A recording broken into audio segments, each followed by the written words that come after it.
Breaking news చూస్తున్నాం. పెట్టుబడులపై తెలంగాణ రాష్ట్రాల సీఎంలు ఫోకస్ పెట్టారు. ఇందులో భాగంగా చంద్రబాబు, రేవంత్ రెడ్డి దావోస్ పర్యటనలో ఉండనున్నారు.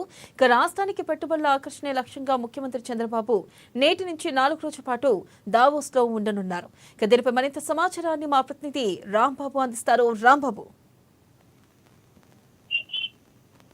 ఈ రోజు నుండి ఇటు తెలంగాణ ముఖ్యమంత్రి రేవంత్ రెడ్డి, అదేవిధంగా ఆంధ్రప్రదేశ్ ముఖ్యమంత్రి నారా చంద్రబాబు నాయుడు, తో పాటుగా ఇటు మహారాష్ట్ర ముఖ్యమంత్రి దేవేంద్ర ఫడ్నవీస్, కర్ణాటక ఉప ముఖ్యమంత్రి డికే శివకుమార్, వీళ్ళందరూ కూడా ఈ రోజు నుండి జరిగేటువంటి 55వ వరల్డ్ ఎకనామిక్ ఫోరం దావోస్ లో జరిగేటువంటి సదస్సుకు హాజరవుతున్నారు. ముఖ్యంగా ఆయా రాష్ట్రాలకు సంబంధించి భారీ పెట్టుబడుల లక్ష్యంగా ఈ ముఖ్యమంత్రులు, ఉప ముఖ్యమంత్రులు కూడా ఈ యొక్క పర్యటన కొనసాగుతున్నది. ఇక ఆయా సంబంధిత శాఖ మంత్రులతోటి, శాఖ ప్రిన్సిపల్ సెక్రటరీలతోటి వివిధ రాష్ట్రాలకు సంబంధించినటువంటి ఈ ముఖ్యమంత్రులు అయితే హాజరవుతున్నారు. ప్రధానంగా తెలంగాణకు సంబంధించి ముఖ్యమంత్రి రేవంత్ రెడ్డి, ఇటు ఐటీ పరిశ్రమల శాఖ మంత్రి దుద్దిల శ్రీధర్ బాబు, ఇటు ఆ శాఖ సెక్రటరీ జయేష్ రంజన్ తో కలిసి, ఆ బృందంతో కలిసి దావోస్ పర్యటనకు ఈ రోజు నుండి 23 వరకు, అంటే 24 వరకు జరిగేటువంటి ఈ యొక్క సదస్సులో 23వ తారీఖు వరకు కూడా వాళ్ళు అక్కడే ఉంటారు.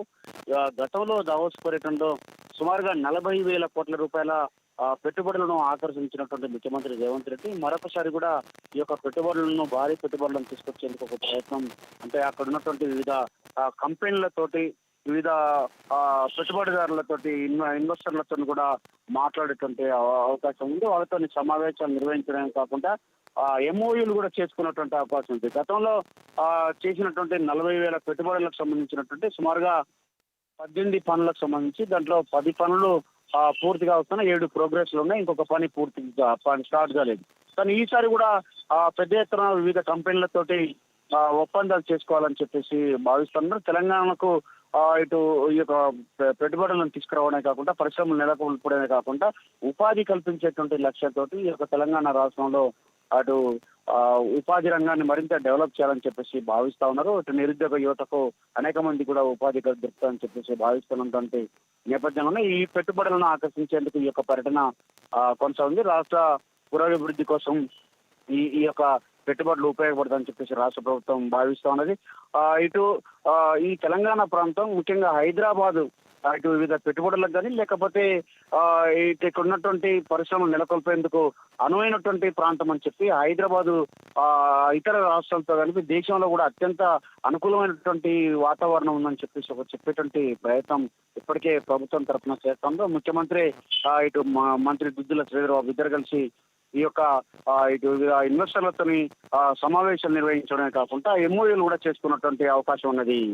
ఎన్నిలా అలాగే మొదటిసారి ఏపీ ముఖ్యమంత్రి చంద్రబాబు నాయుడు కూడా విదేశీ పర్యటనకు వెళ్లారు. ఈ నేపథ్యంలో ఏపీలో కూడా భారీ పెట్టుబడుల దిశగా భారీ పెట్టుబడులు వచ్చే అవకాశం ఉన్నాయంటారా రాంబాబు?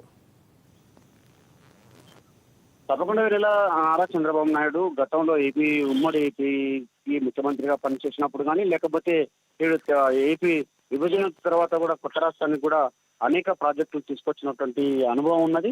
ఈ యొక్క ఉమ్మడి ఏపీలో కూడా ఐటీని డెవలప్మెంట్ చేయడం కొరకు చంద్రబాబు నాయుడు శతవిధాల ప్రయత్నం చేశారు. తనకున్నటువంటి అనుభవాన్ని కూడా ఈ యొక్క దావోస్ పర్యటనలో చాలా ఎంఓయూలు చేసుకోవడానికి, ఒప్పందాలు పెట్టుబడిదారులతో ఆ యొక్క ఆంధ్రప్రదేశ్ రాష్ట్రానికి, అమరావతికి తీసుకెళ్లేందుకు తన అనుభవాన్ని ఇటు ఉపయోగించుకున్నటువంటి అవకాశం ఉంది. ఏపీకి కూడా భారీ ఎత్తున పరిశ్రమలు వస్తాయని చెప్పేసి ఆశాభావం వ్యక్తం చేస్తున్నారు. Right, thank you Rambabu.